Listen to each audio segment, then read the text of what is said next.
పడి పడి లేచే మనస్సు. ఎపిసోడ్ 7. అతను కళ్ళు తడిసి చెమ్మగిల్లాయి. అతని బాధ అర్థం చేసుకోకుండా, ఏమి సమాధానం చెప్పకుండా కాల్ కట్ చేసింది ఆమె. హలో మల్లిక, ఉన్నావా? చెప్పు, నువ్వు వస్తావా లేక సూసైడ్ చేసుకుని చచ్చిపోనా? అప్పుడేనా నాకోసం వస్తావా అని గొంతులో మాట రాకపోయినా కష్టంగా ఒత్తి పలికాడు. ఆమె ఫోన్ పెట్టేసిన శబ్దం విని అక్కడ నుండి మౌనంగా తిరిగి అడుగులు వేశాడు. అతని అడుగులు బీచ్ వైపుకి కదిలాయి. సత్య అతని నందు అని పిలుస్తున్న ఆమె మాటలు చెవికి చేరడం లేదు. అతని ఒక్కో అడుగు భారంగా వేస్తూ తీరాన్ని చేరుకుని అక్కడే కూర్చుని తన కోసం చూస్తున్నాడు. కాలం ఎప్పుడు ఎవరికోసం ఆగదు. సాయంత్రం అయింది, కాని ఆమె జాడలేదు. తన కోసం కనులు నిరీక్షిస్తూ వర్షించాయి. సత్య అతను పక్కనే కూర్చుని, మల్లికాకి సమయం కుదరలేదు రావడానికి. ఆయన ఇప్పటికి ఇప్పుడు చెప్పితే అంతా దూరం నుండి రాలేదు కదా. నా మాట విను, ఇంటికి వెళతాం. రేపు ఉదయానికి ఖచ్చితంగా వస్తుంది. ఇంట్లో అమ్మ నాన్న నువ్వు రాలేదని కంగారు పడతారో, రా వెళతాం అని చెయ్యి పట్టుకుని లేపింది. నేను రాను సత్య, నువ్వు వెళ్ళు, నేను కాసేపు ఇక్కడే ఉంటాను. ఇక్కడ వరకు వస్తే మళ్ళీ నేను ఇక్కడ లేకపోతే బాధపడుతుంది. అస్సలు తనకి ఒంటరిగా రావాలి అంటే భయం. నువ్వు వెళ్ళు, మళ్ళీ నిన్ను చూస్తే తను తప్పుగా అర్థం చేసుకుంటుంది. మళ్ళీ నువ్వు బాధపడతావు, నాకు అదే ఇష్టం లేదు. వెళ్ళు అని చెయ్యి విదిలించి దూరంగా జరిగాడు. అతను తనని దూరం పెడుతుంటే మనసు చివుక్కుమంది. సత్య కళ్లలో నుండి అనుకోకుండా నీళ్లు తిరిగి చెంపల మీదుగా జారి నేలను ముద్దాడాయి.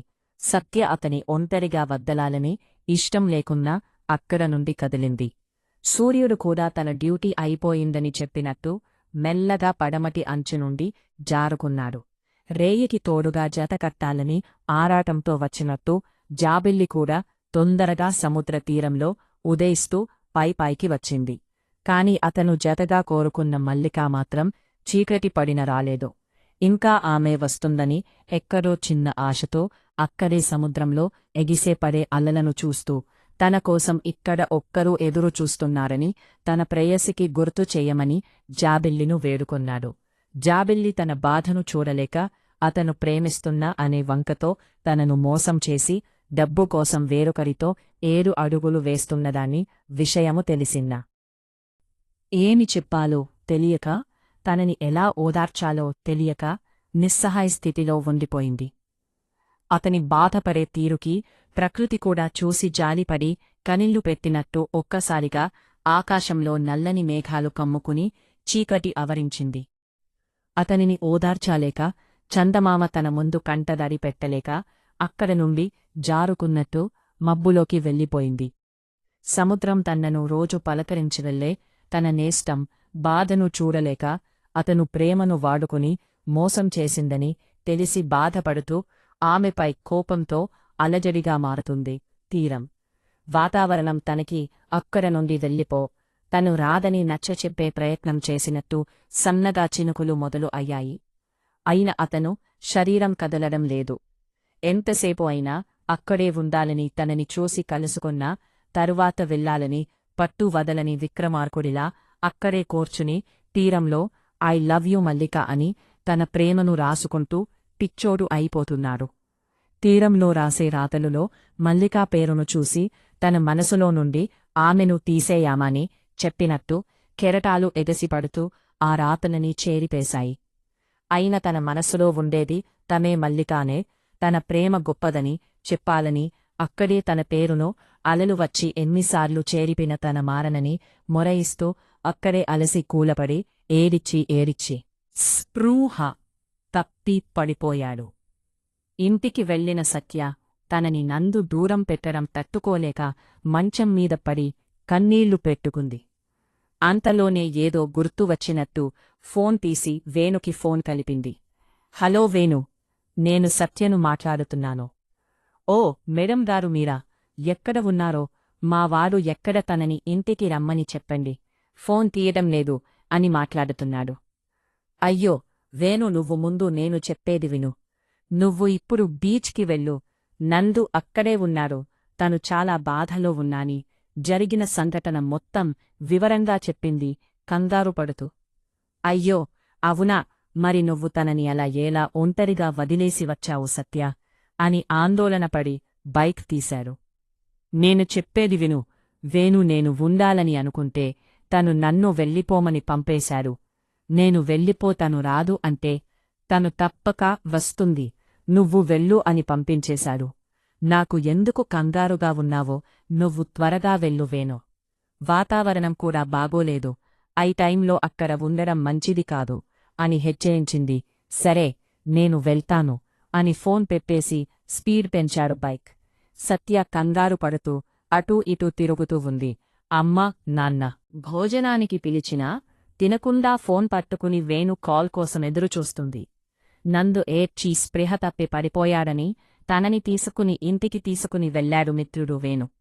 ఉదయం సంతోషం కొరకు అలా వాడిపోయిన మొహంతో నిస్సహాయ స్థితిలో ఇంటికి రావడం చూసి తల్లిదండ్రులు ఆవేదనతో అతనిను పట్టుకుని గదిలోకి తీసుకుని వెళ్లి మంచం మీద పడుకోపెట్టారు. వేణు ఇప్పుడే వస్తానని డాక్టర్కి ఫోన్ చేసి వెంట పెట్టుకుని వచ్చాడు. కొడుకును అలా చూసి ఏమైందో అని కంగారు పడుతూ డాక్టర్ను అడిగారు. అతను దేని గురించి ఆలోచిస్తూ మనసులో పెట్టుకుని బాధపడుతూ ఏడుస్తూ డిప్రెషన్లోకి వెళ్ళిపోయాడు. అందుకే తనకి ఈ పరిస్థితి వచ్చిందని డాక్టర్ చెంపి ఇంజెక్షన్ చేసి మందులు ఇచ్చి ఆ బాధ ఏమిటో తెలుసుకుని తనకి ఉపశమనం కలిగే మార్గం చూడమని మరీ చెప్పి వెళ్ళిపోతారు. తన బాధ ఏమిటో తెలుసుకుందామని వేణు దగ్గరికి వెళతారు. వేణు డాక్టర్ను బయట వరకు పంపి సత్య ఫోన్ చేస్తే ఇంటికి తీసుకుని వచ్చాను. ఇప్పుడు వాళ్ల ఇంట్లోనే ఉన్నానని చెప్పి పెట్టేశాడు. ఫోన్ కట్ చేసి వెనుక్కే తిరిగిన తనకి ఎదురుగా నందు తల్లిదండ్రులు నిలబడి చూస్తూ దగ్గరికి వచ్చారు. ఓరై వేణు, పొద్దున నవ్వుతూనే వెళ్లాడు కదారా, సడన్గా వాడికి ఏమి అయింది? వాడికి వచ్చిన కష్టం ఏమిటో నీకు తెలిసే ఉంటుంది. ఏమిటో చెప్పారా అని వేణును పట్టుకుని ఆందోళన పడుతూ అడిగాడు సుబ్బారావు. అది మరి బాబాయి, మరి తను ఒక్క అమ్మాయిను 3 సంవత్సరాలుగా ప్రేమిస్తున్నాడు. ఆ అమ్మాయిను పెళ్లి చేసుకోవాలని ఉద్యోగం సంపాదించాడు. ఆ అమ్మాయిను ఈరోజు కలవాలని సత్యతో కలిసి హాస్టల్కి వెళ్లాడని చెప్పి సత్య చెప్పింది మొత్తం వివరంగా చెప్పాడు. కొడుకు ప్రేమ విషయము తెలిసి ఏమీ చెయ్యాలో అర్థంకాక కాసేపు మౌనంగా ఆలోచిస్తూ నిలబడిపోయారు. సరే నువ్వు ఇంటికి వెళ్ళు. అమ్మా నాన్న కంగారు పడతారని పంపేశాడు వేణును. ఉదయం స్పృహ వచ్చి లేచి తనని తాను చూసుకుని జరిగింది గుర్తు చేసుకుంటూ తలపట్టుకున్నాడు. మల్లిక రాలేదని మళ్ళీ తను వస్తుంది ఏమోనని ఆశతో ఫోన్ చేశాడు. ఈసారి కోపంతో ఫోన్ తీసి హలో, ఎందుకు ఫోన్ చేశావో మళ్ళీ అని కసిరింది. అదేంటి మల్లిక, నువ్వు బీచ్కి వస్తావని నీకోసం రాత్రి అంతాసేపు ఎదురుచూస్తే ఎందుకు రాలేదు? అస్సలు బయలుదేరావా ఇక్కడకి అని నీరసంతో మాట రాకున్నా గొంతు పెంచి అడిగాడు. ఎక్కడకి అయినా నీకో ఇప్పుడు ఇంకో అమ్మాయి దొరికింది కదా, మళ్ళీ నన్ను రమ్మని ఎందుకు అడుగుతున్నావు? సూసైడ్ చేసుకుంటానని బెదిరిస్తే వచ్చేయడానికి. నేనేమీ చిన్నపిల్లను కాదు, ప్రేమిస్తానని మాయమాటలు చెప్పి నా చెవిలో పువ్వులు పెట్టాలని చూశావు. మళ్ళీ నేను దగ్గరికి రాకపోతే చచ్చిపోతానని మాటలతో బెదిరించి దగ్గరికి లాక్కోవాలని పిచ్చి పిచ్చిగా ఆలోచించి మైండ్ పాడు చేసుకోకు. గుడ్ బై అని ఫోన్ కట్ చేసింది. తన మాటలు విన్న తర్వా సూసైడ్ చేసుకుంటే తన ప్రేమ నిజమని నమ్మి తన కోసం ఆఖరి ఘడియల్లో అయిన వస్తుందని ఆశతో క్షణం కూడా ఆలోచించకుండా నిద్రమాత్రలు మింగి ఆత్మహత్య చేసుకున్నాడు. కళ్ళు మూతలు పడుతుంటే బెడ్ మీద వెల్లకిలాపడి మల్లిక, నిన్ను నేను మోసం చేయడం లేదు. నిన్ను నేను నిజంగా ప్రేమిస్తున్నాను. నన్ను తప్పుగా అర్థం చేసుకోకు అని కలవరిస్తూ స్పృహ కోల్పోయాడు. తనకి టిఫిన్ తినిపిస్తామని ప్లేట్లో ఇడ్లీ పెట్టుకుని లోపలికి వచ్చిన తల్లి కొడుకును అలా చూసి నందు రే ఏమైంది లేవరా అని చుట్టూ చూసి కింద పడి ఉన్న నిద్రమాత్రలు బాటిల్ కనిపించింది. అది చూసి ఏవండి నందు ఎంత పని చేశాడో చూడండి అని కొడుకును ఒడిలో పెట్టుకుని గట్టిగా ఏడ్చింది. అప్పుడే వచ్చిన వేణుబాబాయితో కలిసి కంగారుగా లోపలికి పరుగుపెట్టారు. నందును అలా చూసి అందరూ కన్నీరు మున్నీరు అయ్యి ఆలస్యమైతే ప్రాణం పోతుందని వేణు తొందరపెట్టి ముగ్గురు సాయం పట్టుకుని ఆటోలో హాస్పిటల్కి తీసుకుని వెళ్లారు. నందు సూసైడ్ చేసుకున్నాడని హాస్పిటల్లో ఉన్నడాని తెలిసి కంగారుగా అమ్మ పిలుస్తున్నా వినకుండా పరుగు అందుకుంది. ఏరుస్తూ వెళ్లే సత్యను చూసి ఆమె తండ్రి ఎక్కడికి అని అడిగిన సమాధానం చెప్పకుండా చున్నీ తీసుకుని ఆటోను పట్టుకుని హాస్పిటల్కి చేరుకుంది. తన ఉన్న ఐసీయూ రూమ్ దగ్గరికి చేరుకుని నిస్సహాయ స్థితిలో కదలకుండా ఉన్న అతనిని చూసి కళ్ళనీళ్లు పెట్టుకుంది. అతని తల్లి తండ్రులు వేణు ఆమె అంతలా ఏడుస్తుంటే వాళ్లు కూడా కొడుకును గుర్తు చేసుకుని ఏడ్చారు. కొడుకు నవ్వుతూ ఉద్యోగం వచ్చిందని చెప్పి నెల జీతం చేతిలో పెట్టిన ఆ క్షణం వాడి మొహంలో ఏదో సాధించాడని సంతోషం చూసి వాడు జీవితంలో మార్పు వచ్చిందని ఆనందముతో పొంగిపోయాము. ఉద్యోగం ఎలాగో వచ్చింది, పెళ్లి చేసేస్తే మా కళ్ళ ముందే ఉంటాడని అనుకునేలోపు ఇలాగ వాడు ప్రేమకోసం పిచ్చివాడు అయిపోయి చావు వరకు వెళ్లాడు అని గుండెలమీద బాదుకుంటూ ఏడ్చింది తల్లి. వాళ్లని ఎలా ఓదార్చాలో తెలియక సత్యకూడా వేధిస్తుంది. డాక్టర్ బయటకి వచ్చి అతనికి ఇప్పుడు బాగానే ఉంది, కాని అతను మల్లిక అనే పేరు కలవరిస్తున్నాడు. ఆ అమ్మాయి ఎవరు మీరేనా అని సత్యవైపు చూశారు. కాదు డాక్టర్, మల్లిక తను ప్రేమించిన అమ్మాయి పేరు అని ముందుకి వచ్చి కళ్ళు తుడుచుకుంటూ ఉన్నాడు వేణు. ఓ అవునా, మరి తను సూసైడ్ చేసుకుంటే ఎలా ఉన్నాడని చూడడానికి రావాలి కదా. రాలేదు ఏమిటి? సరే, తనని పిలిపించి ఒక్కసారి తనతో మాట్లాడించండి అని చెప్పి వెళ్ళిపోతాడు డాక్టర్. రే, ఆ అమ్మాయికి మనవాడు సూసైడ్ చేసుకున్నాడని తెలియదు అనుకుంటా. నేను వెళ్ళి వాళ్ల కుటుంబంతో మాట్లాడి వస్తాను. ఆ అమ్మాయి అడ్రస్ ఎక్కడో తెలుసా అని అడిగారు తండ్రి. తెలుస్తూ బాబాయి, కాని ఏమీ మాట్లాడతారు. ఆ అమ్మాయికి పెళ్లి కుదిరింది అని తెలిసింది అని సంకోచిస్తూ చెప్పాడు వేణు. అందుకేరా ఆ పెళ్లి అప్పి వాళ్ల ప్రేమను పెళ్లి వరకు తీసుకొని వెళ్ళాలి. లేకపోతే ఒక్క కొడుకు దూరమైపోయేలా ఉంటాడు.